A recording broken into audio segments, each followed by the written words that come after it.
Given that much of the remainder of this video series is going to consist of a highly selective and yet still very long survey of monocots and eudicots, we should probably start with a clear statement of purpose.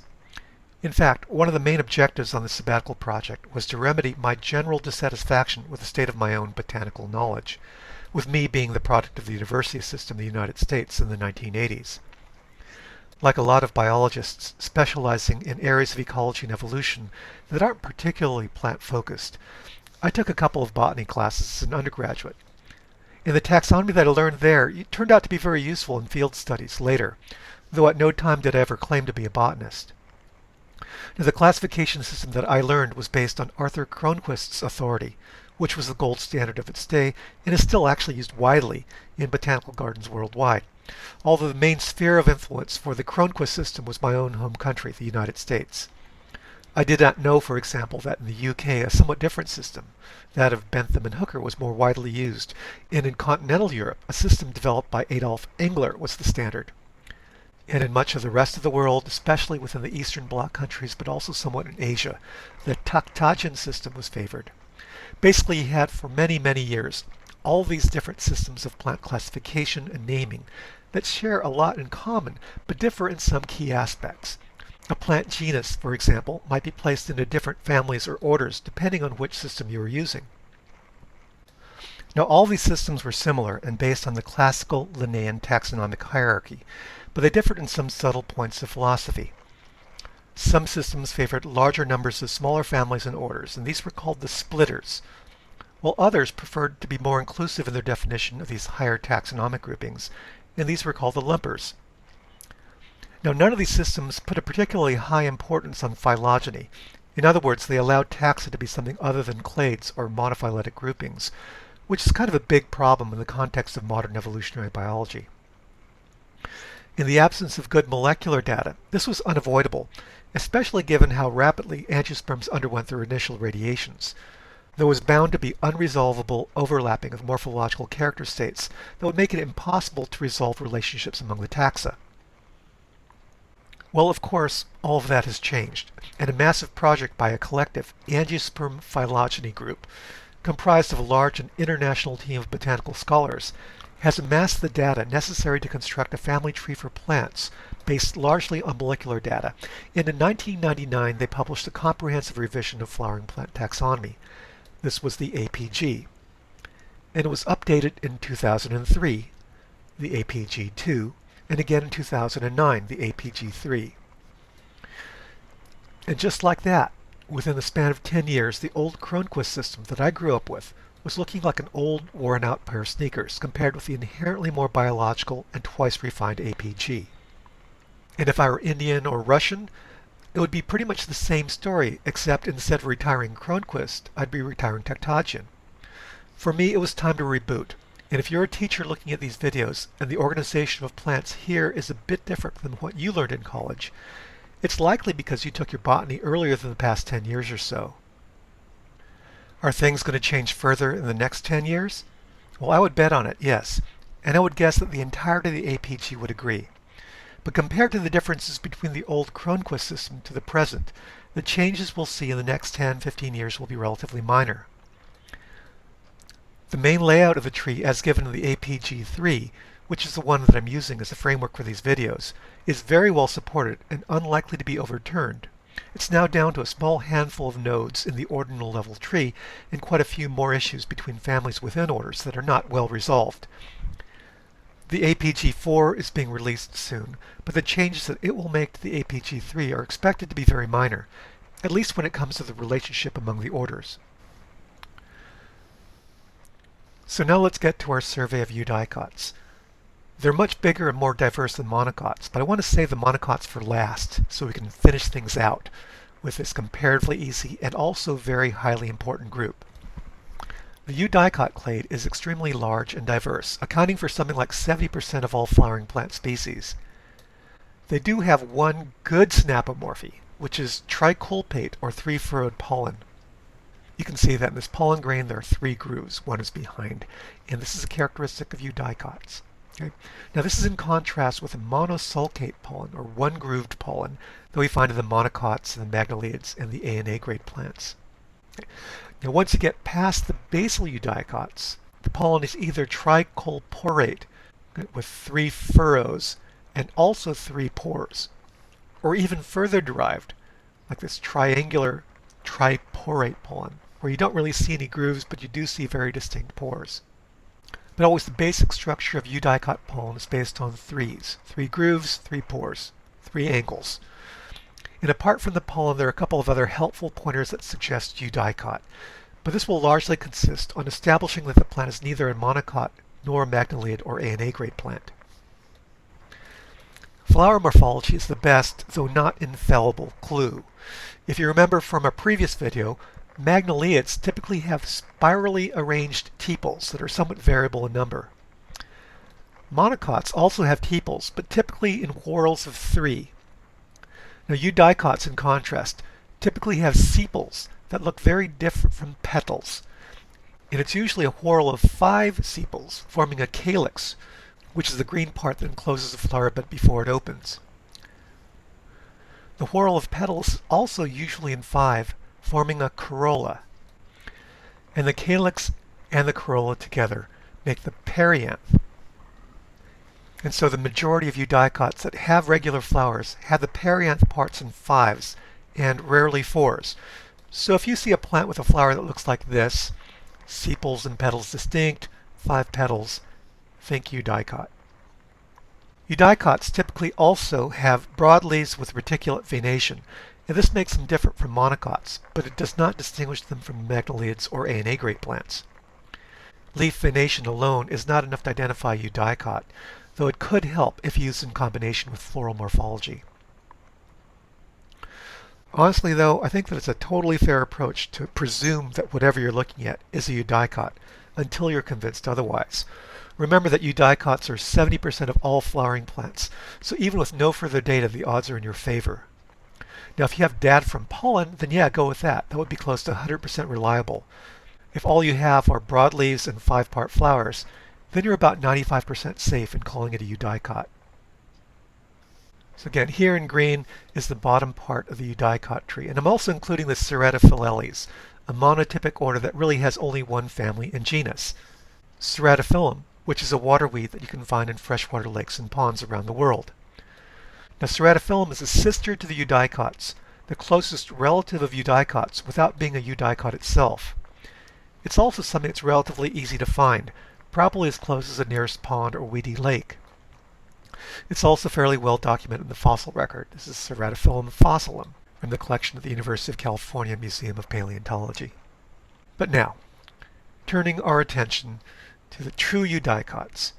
The basalmost order is the Ranunculales, which is a diverse order that has interesting members, and is also the group most likely to be displaying the characteristics that are primitive for the eudicot clade. And after the Ranunculales, we'll have the Proteales, the Buxales, and the Gunnerales, which I'll draw down here.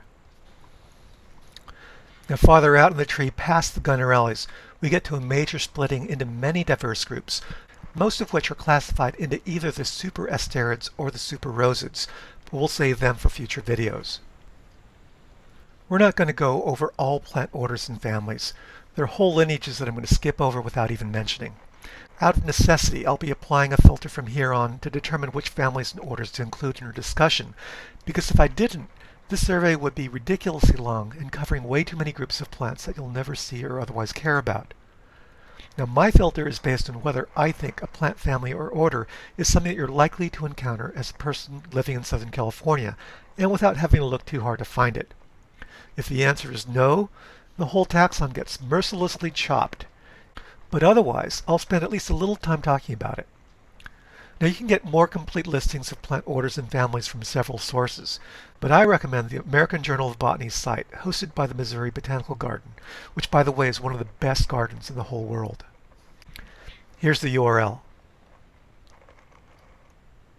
Back to the Ranunculales, which as I said before is a fairly large order of basal eudicots, including several families that pass my inclusion criterion. One is the Berberidaceae, or barberry family. Now you may not know what a barberry is, and honestly I don't either, but this is a family with a long history in western North America, with the genus Mahonia abundantly represented in the fossil record from Eocene fossil beds in Colorado and Wyoming and Nevada, like these guys. And it's also a pretty common plant in both natural settings and in landscaping. This is a modern Mahonia down here. Now, Mahonias tend to have prominently toothed leaves and berry-like fruit. There's also another plant, Nandina, sometimes called heavenly bamboo. And I want you to note that it's not a bamboo at all. Bamboo is a grass, which is in the monocots. And Nandina is used widely in landscaping, and it's also in the Berberidaceae. The two other familiar families of the Ranunculales are the Ranunculaceae and the Papaveraceae, the buttercup and poppy families. For those of you who are local, you probably know about the flower fields of Carlsbad, where they plant ranunculus in various floral colors. These plants in the lower half of the picture are Ranunculaceae. These are actually wood anemones. And the ones on the top are in the family Papaveraceae. They're poppies. All said, the Ranunculaceae figures into our collective consciousness as a family containing pretty blossoms and not much else. The Papaveraceae are a bit more interesting, because in addition to the pretty flowers, we also get poppy seeds for our bagels and opium. And actually both poppy seeds and opium come from the same species.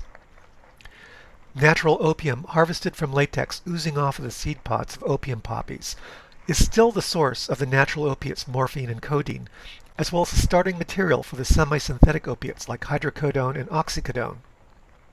Now, apart from the basal position of the Ranunculales, there isn't anything too remarkable about the group to characterize it with respect to other plants, except maybe for a weaker alignment with some of the characters that we associate with the core eudicots. They don't, for example, have a strong allegiance to the pentamerous or five-part radial structure in their flowers, and you could totally see that in this picture of the wood anemone. The order Proteales is next on our list of basal eudicot orders. It contains three very different families of plants that are just about completely dissimilar. One of these families is the Nelumbonaceae, which is the family of Nelimbone, also known as the sacred lotus. Now, if you look at the bottom here, you find Nelumbo, or sacred lotus. It's a pretty flowered plant. And it's also an aquatic plant with showy flowers you might be inclined to lump with the water lilies. But it's actually quite different in that both the leaves and the flowers usually stick up out of the water, unlike water lilies, which are usually flat in the water surface. The rhizomes of sacred lotus are edible, and sliced thin, the sections kind of look like miniature wagon wheels. Now, Nelumbo is also known from the fossil record. So the top here we've got X. nelumbites, which is also the Nelumbonaceae of the Proteales. This fossil comes from the Upper Cretaceous, a collection in New Mexico. The Platanaceae are large trees, sometimes called plane trees, but the California native that we see in riparian woods as well as planted beltways is the western sycamore, Platanus racemosa. Unlike other members of the Proteales, the plane trees are wind-pollinated, and its tiny flowers are clustered into ball-shaped inflorescences. This ball-shaped flowering fruiting structure, together with a whitish gray bark with an irregular patchy appearance, make this common tree a relatively easy one to identify. There's also an extensive fossil record of plane trees, including this Protophyllum giganteum from the Upper Cretaceous. The Proteaceae, or Proteas, is native to the southern hemisphere, and you've no doubt seen their showy, spiky blossoms in high-end flower arrangements. The in-your-face gaudiness of the blossom tells you that it's not wind-pollinated, and while the Proteas are ancestrally dependent on insect pollination, several species have switched to birds and mammals as their principal pollinators. While the majority of Proteaceae in cultivation tend to be ornamental, there's one genus, macadamia, that yields a very tasty nut that's delicious in chocolate chip cookies. The Buxales has only one family of note, the Buxaceae, or boxwoods, so named because the wood from these plants is fine-grained and great for crafts, like making boxes, and also instrument making. Not so much for the resonating boxes like you have with violins or guitars, but the high density and fine grain of the wood makes it good for the tuning pegs and violins, the chin rests, tailpieces, and other things.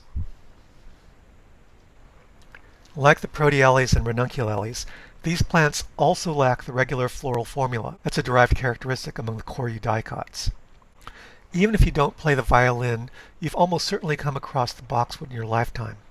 It's very popular in landscaping applications because it's a very orderly, slow-growing, and evergreen shrub, which in horticultural mindsets translates into easy to maintain. It doesn't have showy flowers either, and it's at its best when there's a need for some bland form of shrubbery to fill an empty space. Boxwoods are also a favorite plant used in the unnatural practice known as topiary, in which plants are trimmed into shapes that make them resemble groomed poodles. The Gunnerales down here really doesn't fit my filter criterion. It's a fascinating tropical plant with lots of fun stuff to talk about, but really the only reason we're bringing in the Gunnerales, despite its relative obscurity, is because of its position in the tree, splitting off after the basal eudicots that we've already talked about, but before their major radiation of superasterids and superrosids.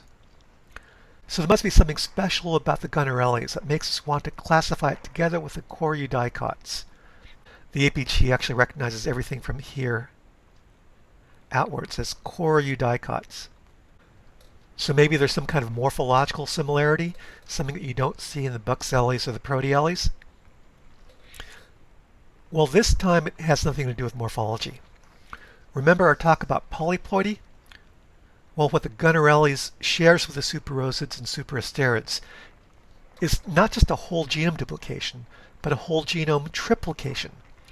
This means that the ancestral plant lineage in the very early Cretaceous, the one that would give rise to both the Gunnerales and the core eudicots, underwent a hexaploidy event that the Buxales and the rest of the more basal eudicots missed out on.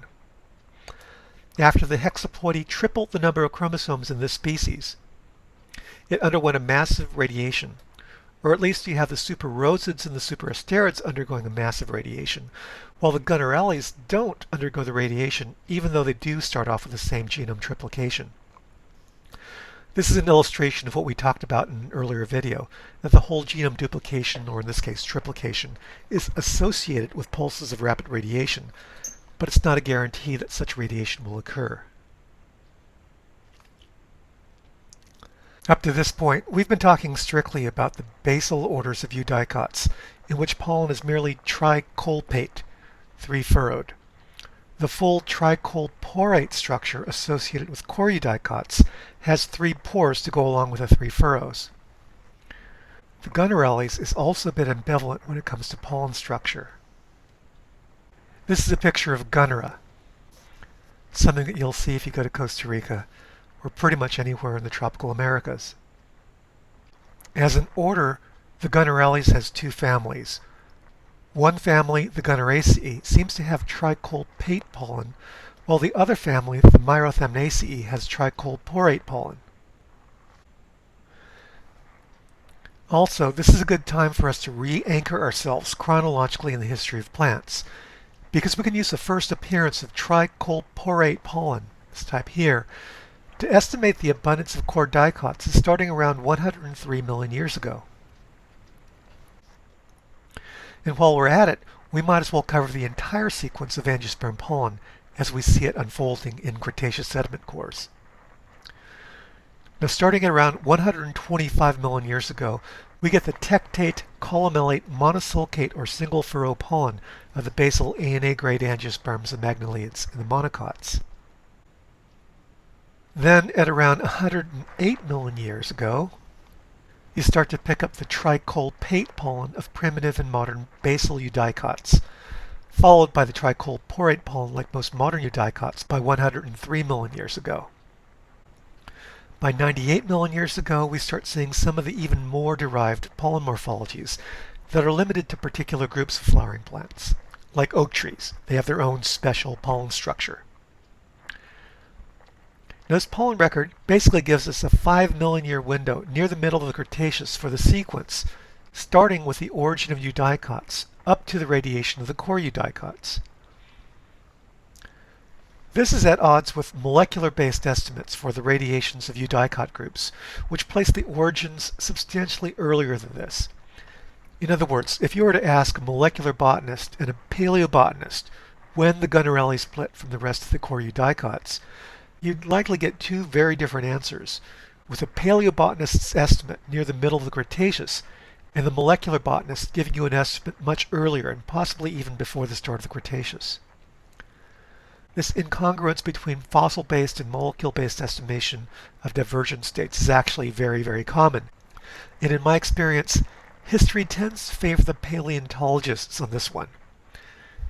To me, it's kind of only fair, because the molecular people are almost always right when it comes to the layout of the tree, which groups are more closely related. Now, while we're on this subject, let me add that we're really very, very good at estimating the ages of pollen and other palynomorphs from ancient sediments. Much of the fossil pollen data comes from the remains of ancient pollen that settled onto the ocean bottom to be incorporated into siltstones and claystones. As such, these pollen grains are deposited together with marine microorganisms like foraminifera and diatoms that have carbonate shells. Now, two methods are particularly useful for precisely determining the age of a particular layer. The first is a form of relative dating, in the sense that the fossil forams and diatoms, as well as other things, are really identifiable to species that are known to belong to particular periods of time. The second method uses carbon, oxygen, and sometimes boron isotope ratios that are known to fluctuate over time, producing identifiable patterns of increase and decrease. There's a known history of ups and downs in the amounts of carbon-13 and oxygen-18 in our atmosphere. Now, atmospheric carbon and oxygen is what gets incorporated into the carbonate shells of the marine microbes, and this produces another very reliable form of dating for successive layers of sediment, even in the absence of the volcanic layers that can be dated with the potassium-argon method we talked about, I think was in the very first video. In this video, I started by noting that our treatment of plant relationships is based on the APG III system, which differs somewhat from the Cronquist and other systems used in the past. We also talked a bit about what it means to be a eudicot, and we surveyed a selected group of 3 orders from the basalmost eudicots, the Ranunculales, the Proteales, and the Buxales, as well as the basalmost of the core eudicots, the Gunnerales. From this point on, we're going to see the bulk of eudicot diversity, roughly 75% of it, unfolding through numerous pulses of diversification that occurred in rapid-fire sequence. Now, I'm not holding much hope for being able to say anything too meaningful about the ecological contexts giving shape to each lineage. All I can do is to walk you through the orders and the families that pass my filter, and maybe throw in a general biological lesson here and then.